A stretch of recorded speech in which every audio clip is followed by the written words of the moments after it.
The ATT. My name is Carly, and I'm gonna tell you about something that happened to me when I was in graduate school. I was 26, pursuing my master's in psychology at a small university in New England. Money was tight, as it is for most grad students, so I was constantly looking for affordable housing options. When I found an incredibly cheap room in a Victorian-style house about a mile from campus, I thought I'd hit the jackpot. The house was owned by an elderly woman named Mrs. Harrington. She lived alone since her husband passed away 5 years prior, and she rented out rooms to help cover expenses. When I toured the place, I met 2 other tenants, Joseph, a quiet guy in his 30s who worked night shifts at the hospital, and Maya, a senior undergraduate studying art history. My room was on the 3rd floor, which was technically part of the attic that had been converted into living space. It was large, with sloping ceilings and a small bathroom attached. The rent was almost suspiciously cheap, but Mrs. Harrington explained that the previous tenant had left rather abruptly, and she was eager to fill the space. "The room can get a bit drafty," she warned me, as we climbed the narrow staircase to the 3rd floor, "and some of the floorboards creak. It's an old house, you understand." I didn't mind minor inconveniences for the price I was getting.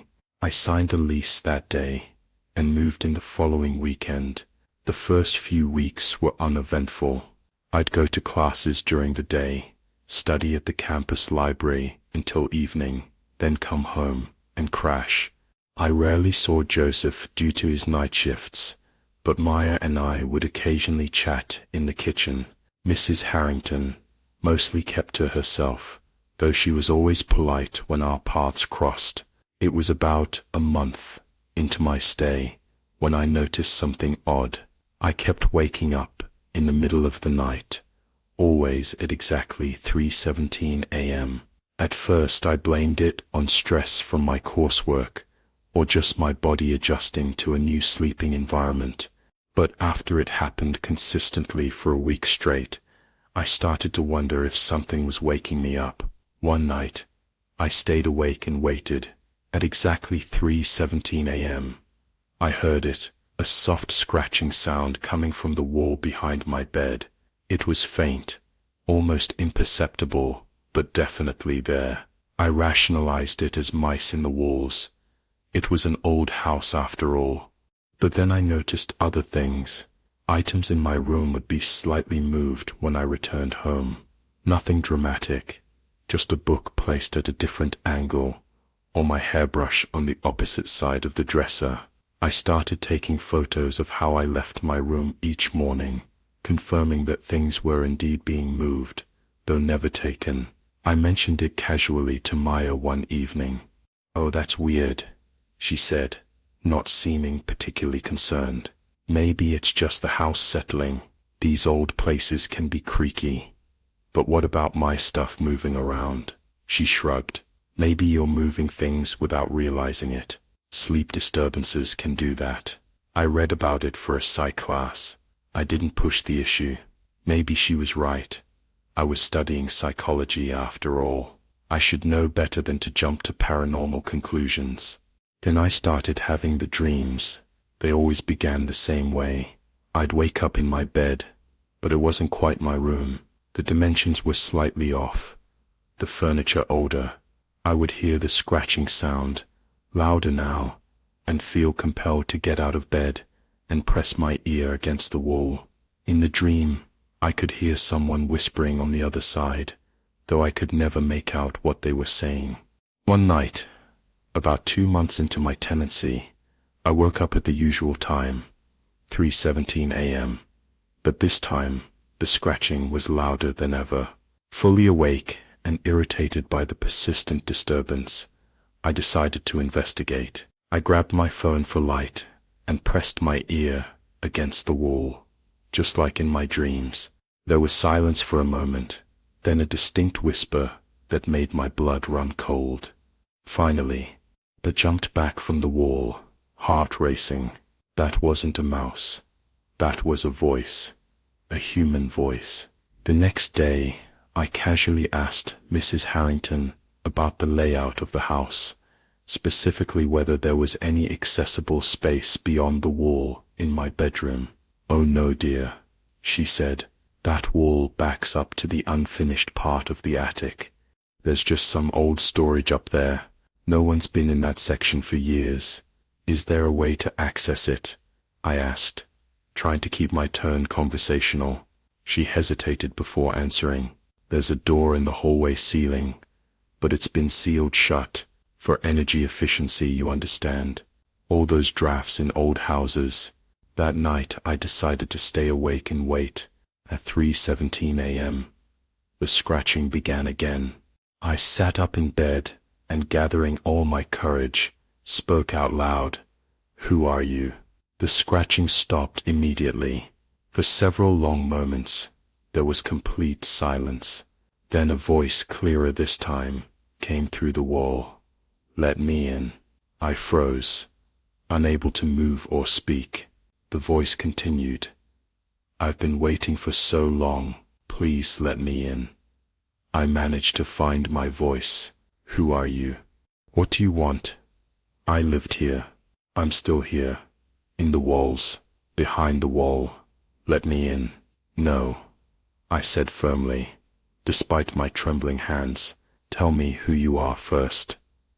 There was a pause, then. "Ask Mrs. Harrington about her son." The scratching resumed, louder and more frantic than before, like nails desperately trying to break through the wall. I grabbed my pillow and fled to the living room, where I spent the remainder of the night curled up on the couch. The next morning, I waited until Mrs. Harrington was having her tea in the kitchen before approaching her. "Mrs. Harrington, I hope you don't mind me asking, but do you have any children?" Her teacup froze halfway to her lips. "Why do you ask?" "I'm just curious. I noticed there aren't any family photos around." She set her cup down with a shaky hand. "I had a son, Timothy. He passed away many years ago." "I'm so sorry," I said. "If you don't mind me asking, how did he die?" Her expression hardened. "It was an accident. He was playing in the attic, the unfinished section, and there was an incident. That's all I care to say about it." I nodded, not wanting to push further, but then she continued, almost to herself. "He always loved that attic. Even when he got older, he'd spend hours up there.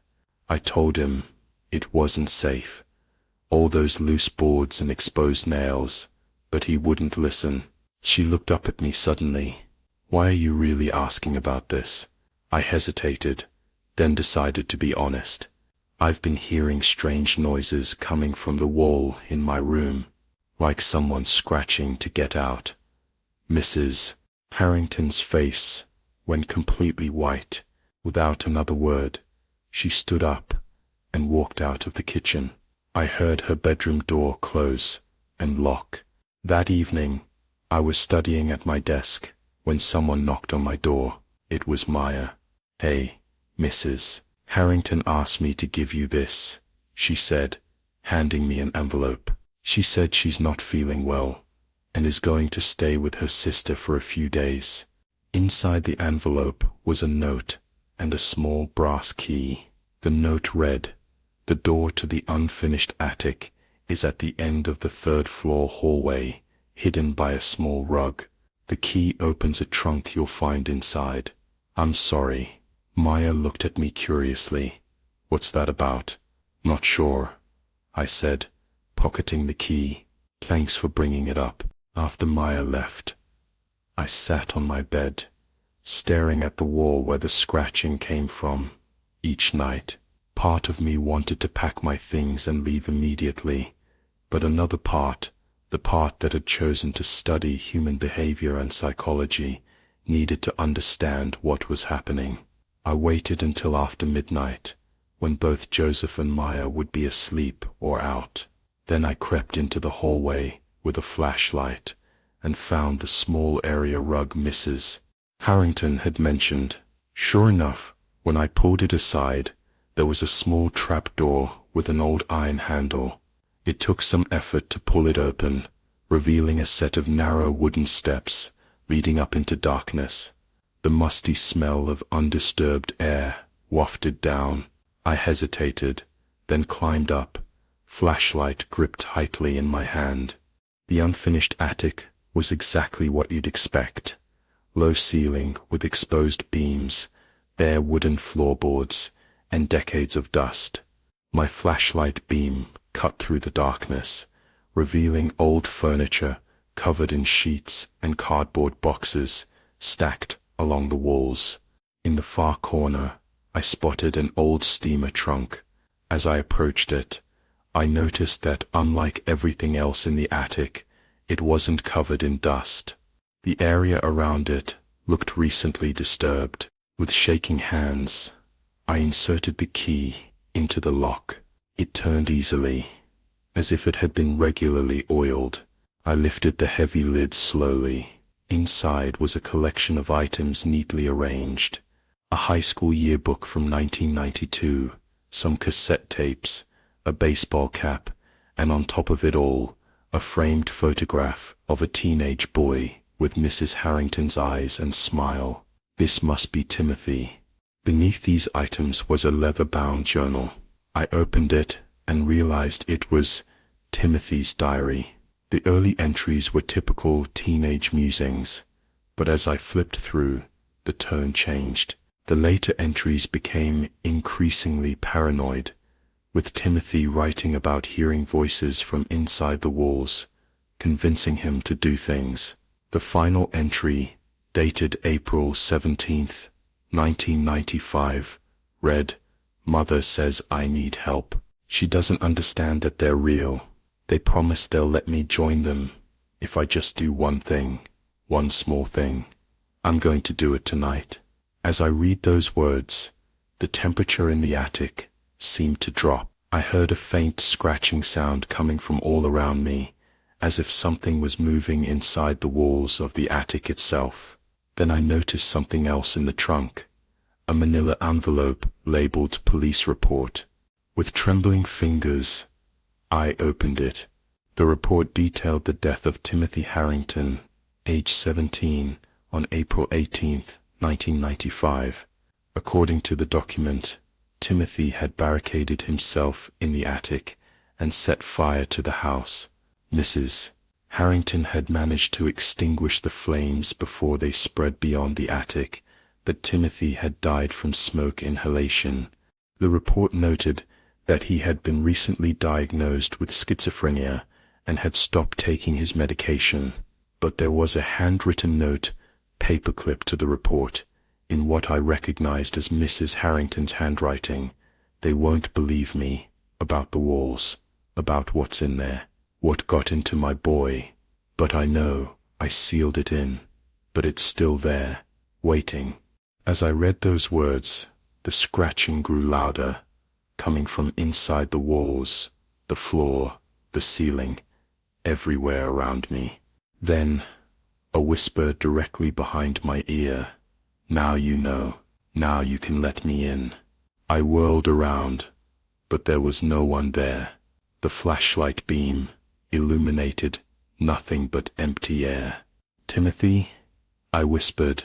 "Not Timothy," the voice replied, seeming to come from the very air around me. "Timothy joined us long ago. We've been waiting for someone new, someone who can hear us, like you." The scratching intensified, and to my horror, I watched as the wooden panels of the walls began to splinter and crack, as if something was pushing through from the other side. I slammed the trunk shut, pocketed the key, and ran for the attic stairs. As I descended, I heard many voices now, a chorus of whispers calling for me to come back, to let them in. I didn't stop running until I reached my car. I drove straight to a hotel and checked in for the night. The next morning, I returned to the house, only long enough to pack my essential belongings. Mrs. Harrington wasn't there, and I didn't see Maya or Joseph.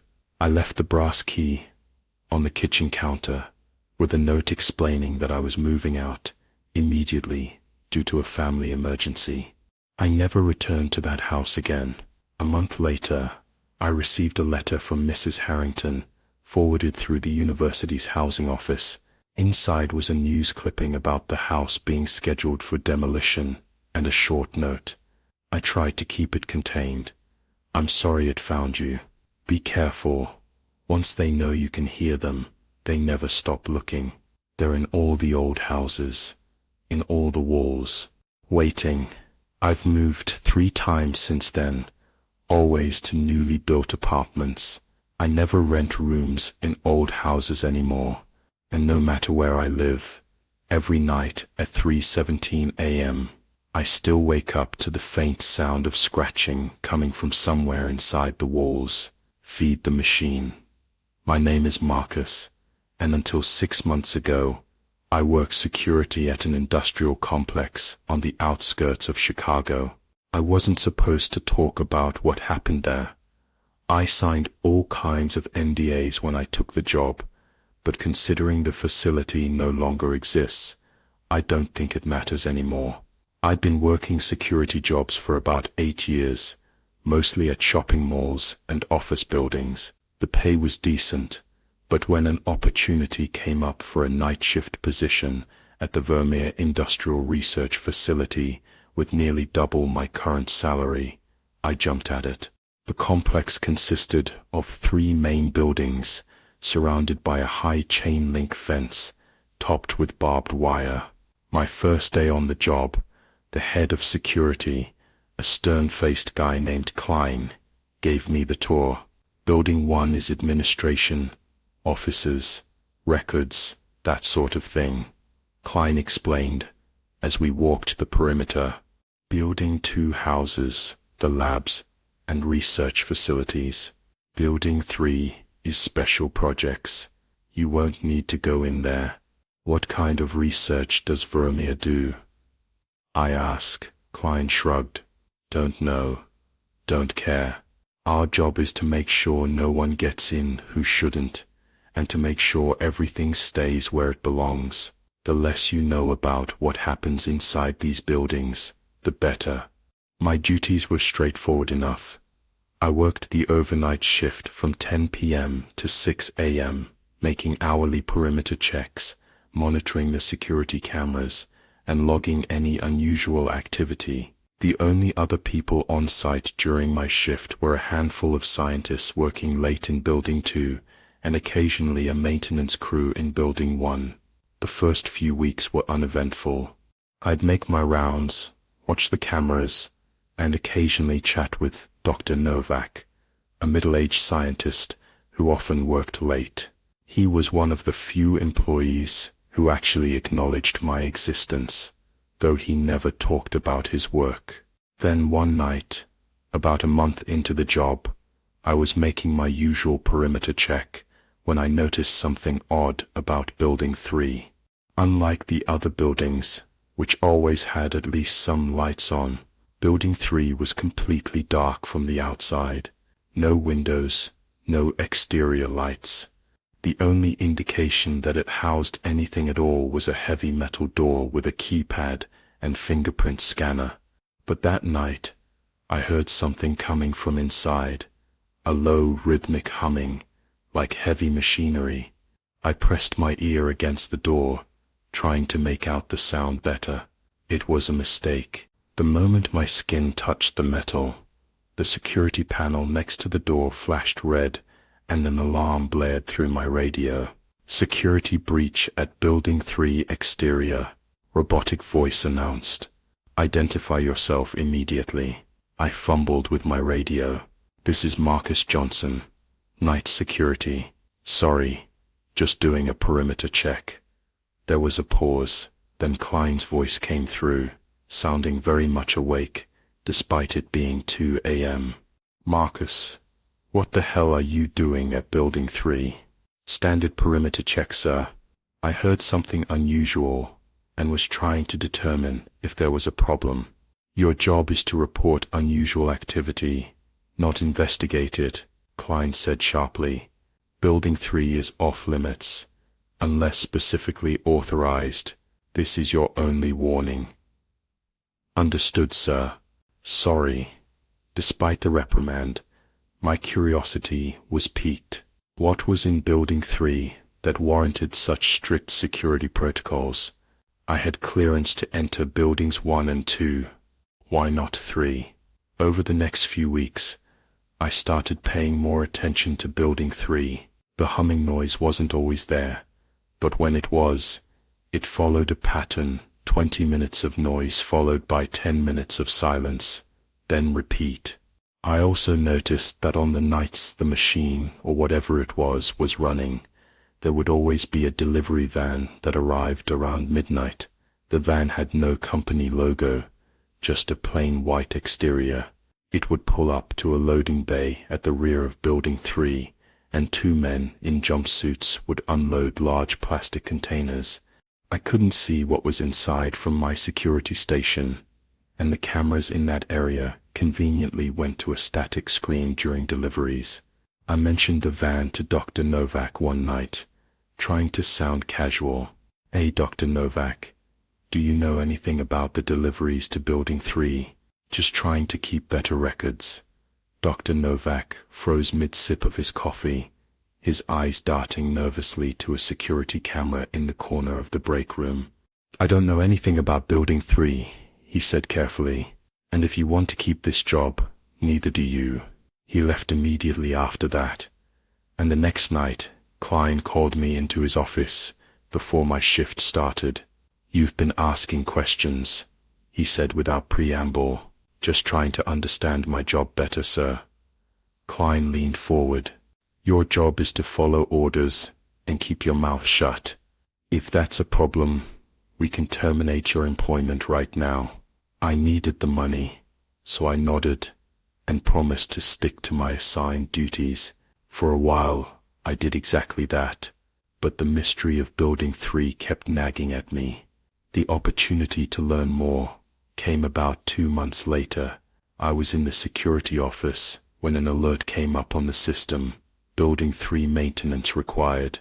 Security escort needed.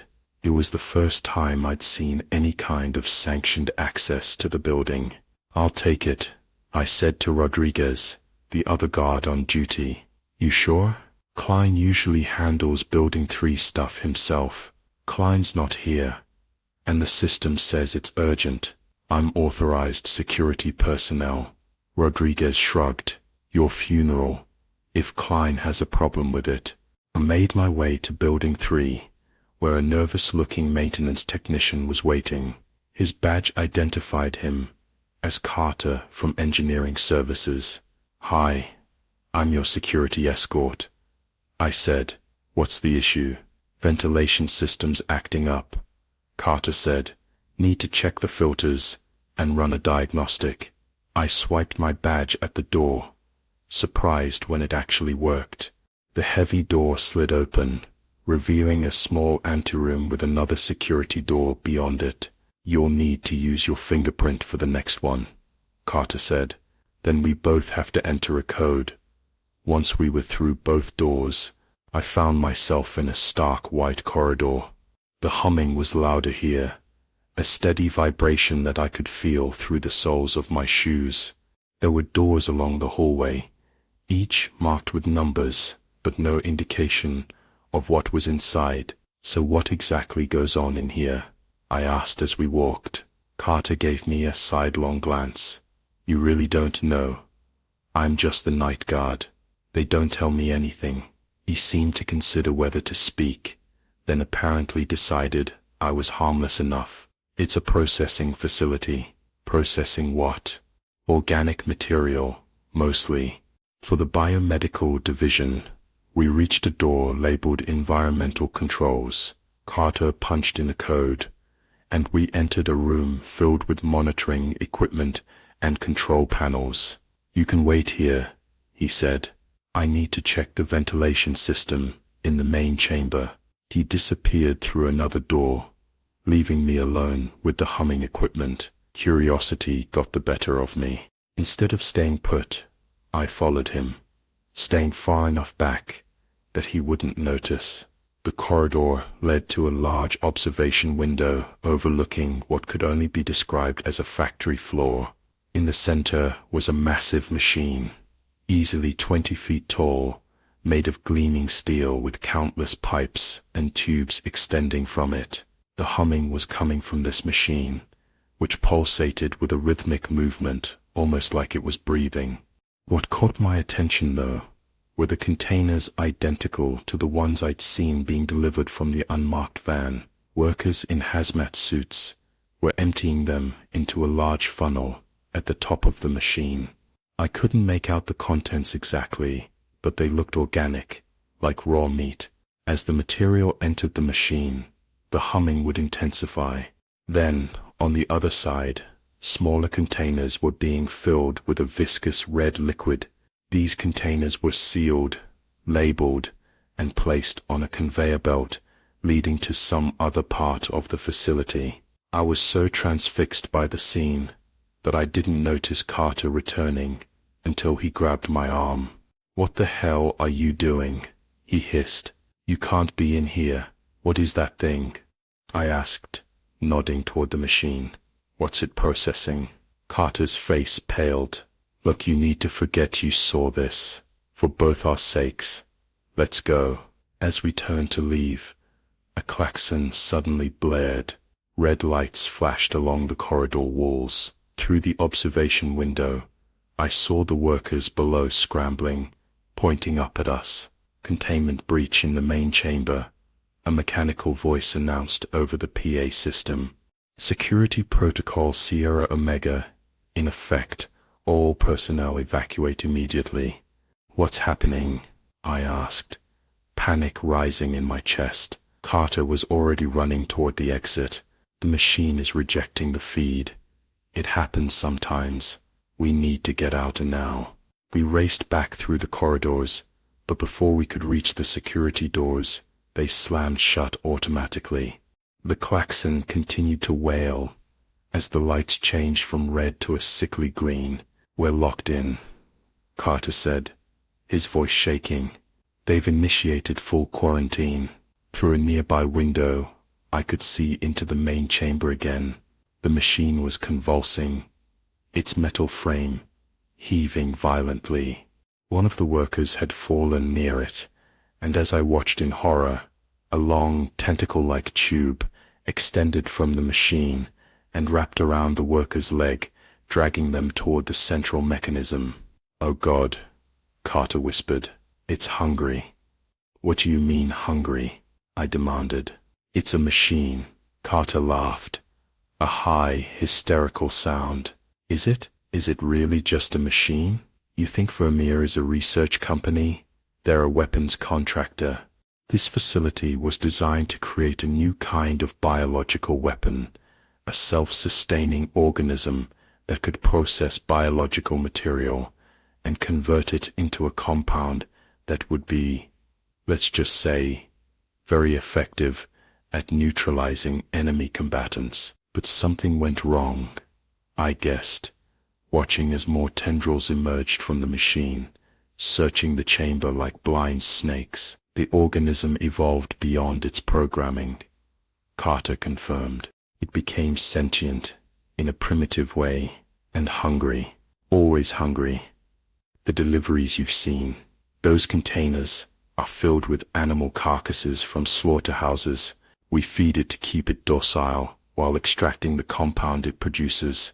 I felt sick, and when it doesn't get fed enough, a crash echoed through the facility as one of the tendrils smashed through the observation window below us. Glass shattered across the factory floor as workers screamed and ran. "It finds its own food," Carter said simply. We were trapped in that corridor for hours. Through various windows, we watched as the machine, or organism, I still don't know what to call it, broke free of its housing. Tendrils of metal and something that looked like muscle tissue extended throughout the facility, grabbing anyone unfortunate enough to be caught in the quarantine. Eventually, The emergency systems kicked in, steel shutters slammed down over all the windows, and a hissing sound indicated some kind of gas being pumped into the main chamber. Neutralizing agent, Carter explained, should put it into a dormant state until they can recontain it. After what seemed like an eternity, the security doors unlocked, and we were greeted by a full hazmat team who immediately separated us. I was taken to a decontamination chamber, hosed down with some chemical solution, and then isolated in a medical observation room for 72 hours. When they finally let me out, Klein was waiting. "You understand none of this happened," he said without preamble. "People died in there," I said. "I saw it. There was an industrial accident, a chemical leak, that's the official report. And the machine, the organism." Klein's face was expressionless. "You're being reassigned to a Vermeer facility in Alaska. Remote location, excellent pay, full housing provided. You leave tomorrow." It wasn't a request. I understood then that I had two choices: go to Alaska and remain silent, or have an accident of my own. I agreed to the transfer, but that night, I packed my belongings and disappeared. I've been moving around ever since, never staying in one place for more than a few weeks. I know they're looking for me. 3 weeks after I left, I saw a news report about a fire at the Vermeer facility. The report claimed it was a tragic accident caused by a gas leak, with all employees safely evacuated. The facility would be permanently closed, the report said, with operations being transferred to other Vermeer locations. I know what really happened. They couldn't contain it again. Maybe they tried to move it, or maybe it just got too hungry. Either way, I'm certain they had to destroy the entire complex to stop it. But here's what keeps me awake at night. What if they didn't stop it? What if it escaped? What if, right now, it's evolving, adapting, learning? And what if it remembers the taste of human flesh? I keep moving, not just to avoid Vermeer's agents, but because I'm terrified of what might be looking for me. Something metal and organic, and always, always hungry. The Nybor's basement. My name is Charlotte, and I bought my first house 3 years ago. A modest 2-bedroom bungalow in a quiet suburb outside of Portland. It was a foreclosure, which explained the below-market price tag, and although it needed some work, I was ecstatic to finally have a place of my own after years of apartment living. The neighborhood was exactly what I wanted: tree-lined streets, well-maintained yards, and mature homes with character. My neighbors were mostly middle-aged couples or retirees, with the exception of the house directly to my right, which belonged to a man in his late 30s named Victor Mercer. Victor stood out from the rest of the neighborhood, while everyone else maintained meticulous properties and socialized at block parties.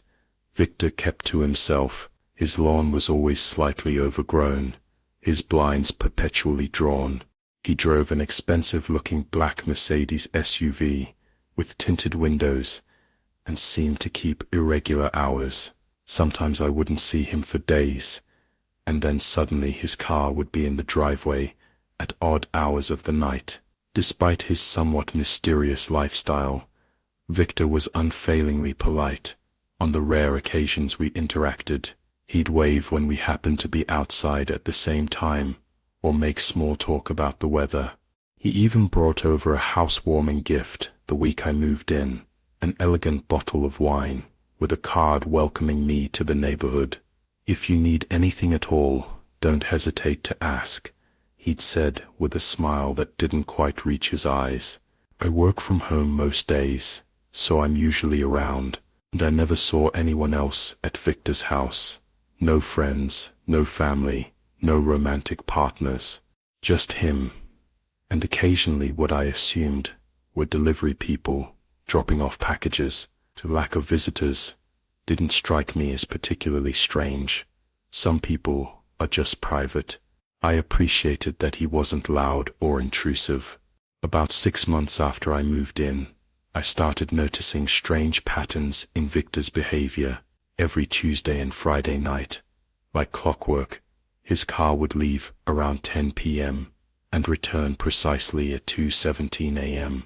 I only noticed because those were the nights I often stayed up late working on my freelance graphic design projects, and the headlights from his car would sweep across my living room windows as he pulled into his driveway. I also began to notice unusual deliveries, large, heavy-looking crates that required multiple delivery people to unload. They always came during the day on Mondays, and Victor would always be home to receive them, directing the workers to bring everything around to his basement entrance at the back of the house. One evening in early spring, while I was outside planting flowers in my front garden, an older woman walking a dog stopped to chat. She introduced herself as Helen, a long-time resident of the neighborhood who lived a few doors down. "Your garden is coming along beautifully," she said. "The people who lived in your house before never did much with the yard." "Thanks," I replied. "I'm trying to add some color to the place." Helen nodded, then lowered her voice. "How are you finding it?" Living next to Victor. Something about her tone made me pause. "He's fine, keeps to himself mostly. He's not like the rest of the families around here," she said, glancing toward his house. "Been here about 5 years now, and nobody really knows what he does for work. Some kind of tech thing, he says. But," she trailed off, shrugging. "He seems nice enough," I said, feeling oddly defensive. Helen leaned closer. "Did you know the previous owners of your house moved out rather suddenly? Lovely couple, had been here for decades. Then they just up and left within a week of listing the house, barely took any of their things. Very strange." Before I could respond, we both noticed Victor's car pulling into his driveway. Helen straightened up immediately. "Well, I should be getting on with Baxter's walk. Lovely chatting with you, dear." She hurried away with her little terrier in tow. That conversation planted a seed of curiosity in my mind.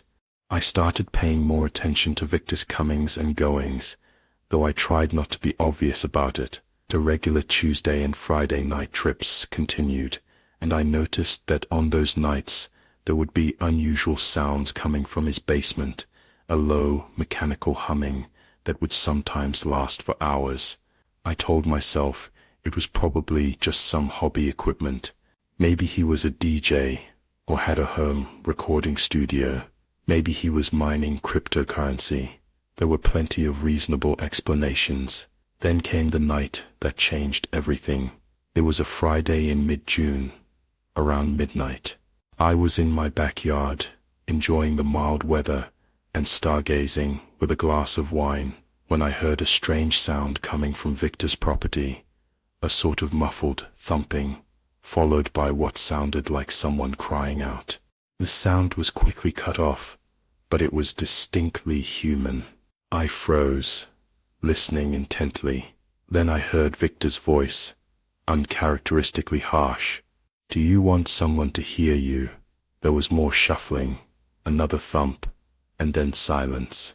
A moment later, the external basement light at the back of Victor's house switched on, and I could see Victor dragging something heavy down the stairs, something wrapped in what looked like a carpet or tarp. I ducked behind my patio furniture, heart pounding. Was he moving furniture at midnight, or was it something else entirely? My mind raced with terrible possibilities. For several minutes, I remained motionless, barely breathing. Eventually, Victor emerged from the basement, alone.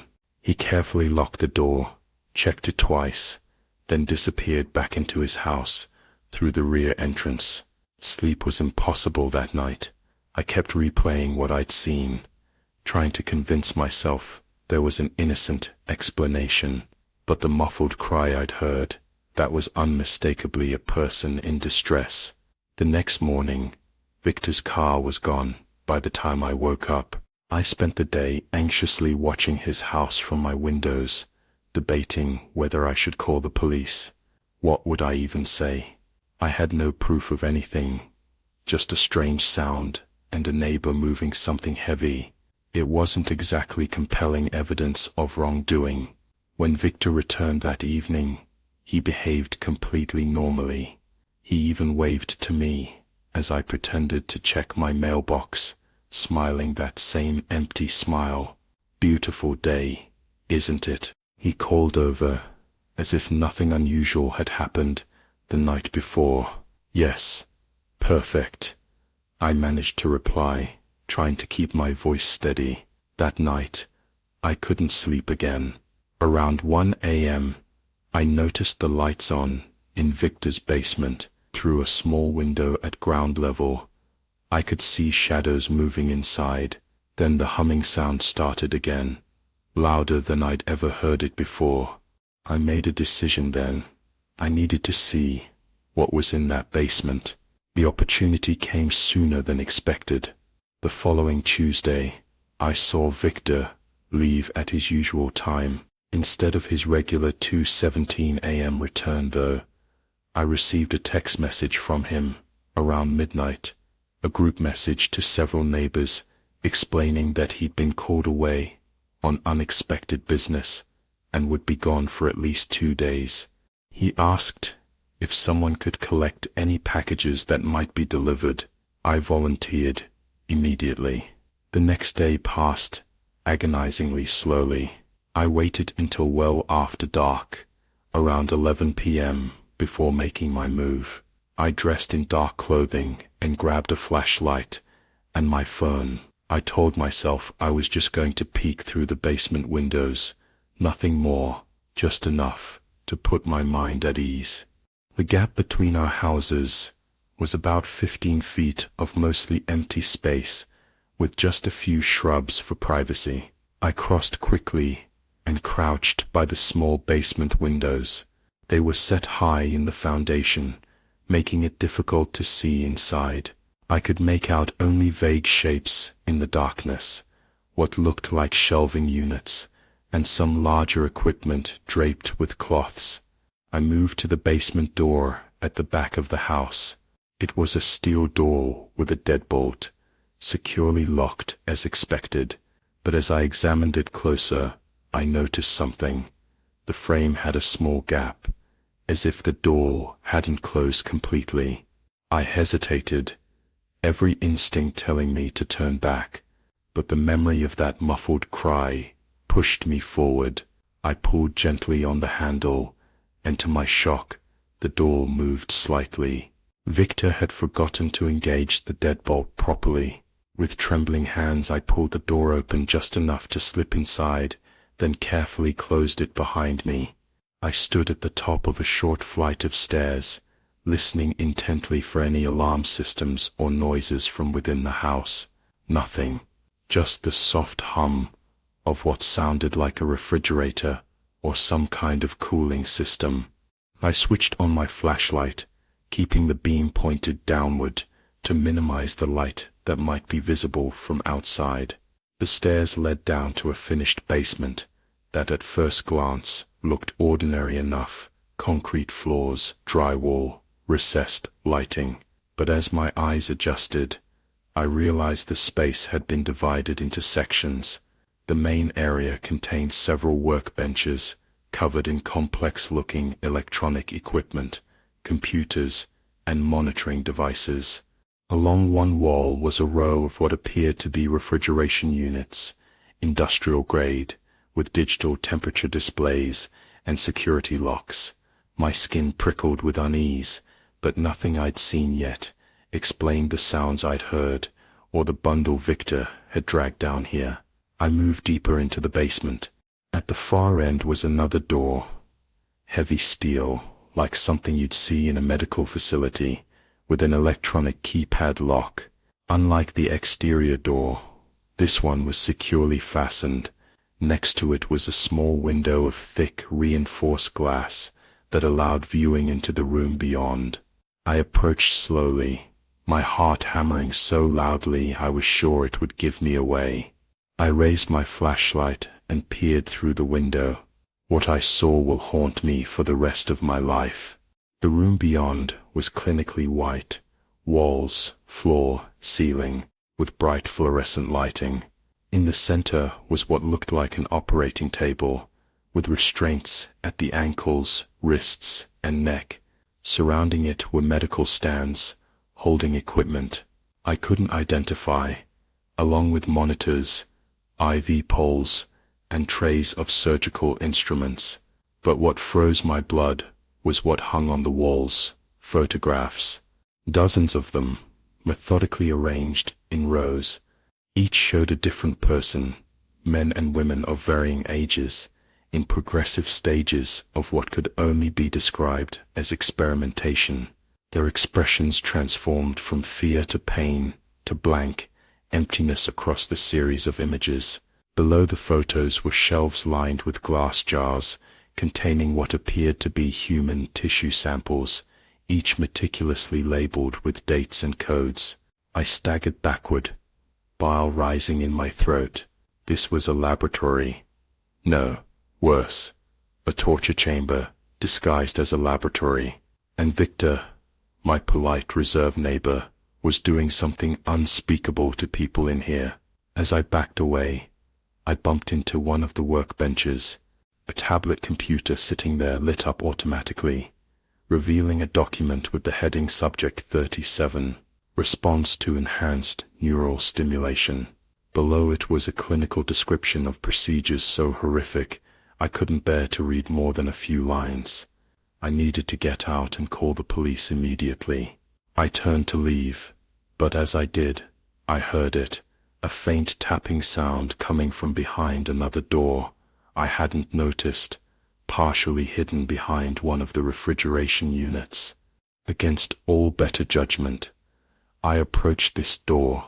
Unlike the steel medical door, this one had a simple deadbolt lock. The tapping continued, more urgent now, as if whoever was making it had heard me moving around. I whispered, "Is someone there?" The tapping stopped immediately, replaced by a hushed voice, female, weak but desperate. "Please help me." My hands shook violently as I examined the lock. It was a standard deadbolt, but I had no key. In a moment of desperate inspiration, I grabbed a screwdriver from one of the workbenches and tried to force the mechanism. It was no use. "I'm going to get help," I whispered through the door. "The police. Just hold on." "No time," the voice responded, more urgent now. "He's coming back tonight. Changed his plans. Please." A cold wave of dread washed over me. Victor was returning early. I needed to leave immediately. "I promise I'll get help," I said. "What's your name?" "Jamie," she replied. "Please hurry." I took one quick photo of the laboratory room through the window, then hurried back up the stairs and out the basement door, making sure to leave it exactly as I'd found it. I ran back to my house, locked all the doors, and called 911 with shaking hands. The dispatcher listened to my frantic explanation and assured me officers would be dispatched immediately. True to her word, within 10 minutes, 2 police cars arrived silently, lights off to avoid alerting anyone. 4 officers approached my door, and I quickly explained what I'd seen, showing them the photo I'd taken. They took my statements seriously, especially after seeing the image. 2 officers stayed with me, while the other 2 went to secure Victor's house and call for backup. Within the hour, Victor's property was swarming with police, including what looked like a SWAT team and forensic investigators. They found Jamie, barely alive, locked in that small room. She was the only living victim, but evidence in Victor's meticulous records indicated there had been at least 11 others over the past 5 years. The refrigeration units contained preserved tissue samples, and his computer held detailed logs of what he called his research, unauthorized experiments on neural pathways and pain responses. Victor was arrested 3 days later at a gas station 200 miles away, attempting to flee to Canada. The full details of his crimes were deemed too disturbing for public release, but the prosecutor later told me it was one of the worst cases of sadistic human experimentation he had ever encountered. Jamie survived and eventually testified at Victor's trial, though I never spoke with her directly. Victor was sentenced to multiple consecutive life terms with no possibility of parole. During the trial, it emerged that he had been a brilliant neuroscientist whose academic career had ended after ethical violations at a research university. He had continued his work privately, funded by selling some kind of specialized medical equipment he had designed. The previous owners of my house hadn't left suddenly because of Victor. That part was coincidence, but Helen had been right to be suspicious. Several neighbors reported having heard strange noises over the years, but had dismissed them as home renovation work or machinery. I couldn't stay in my house after that. Even with Victor locked away, the knowledge of what had happened just 15 feet from where I slept made it impossible to feel safe. I sold the property at a loss and moved to another state entirely. Sometimes I still wake up in the night, haunted by the clinical white room in that basement and the faces in those photographs. I wonder how many people walked past that ordinary-looking house, completely unaware of the horrors taking place inside. I wonder how many other Victors are out there, hiding behind polite smiles and expensive cars, their atrocities concealed behind locked doors. And I think about what might have happened if I hadn't looked out my window that night, if I hadn't heard that muffled cry, if I'd minded my own business, like everyone else in that quiet, respectable neighborhood. The most terrifying monsters aren't the ones that hide under your bed. They're the ones that live next door, wave hello in the morning, and keep their lawns just slightly overgrown, so ordinary that no one thinks to look twice.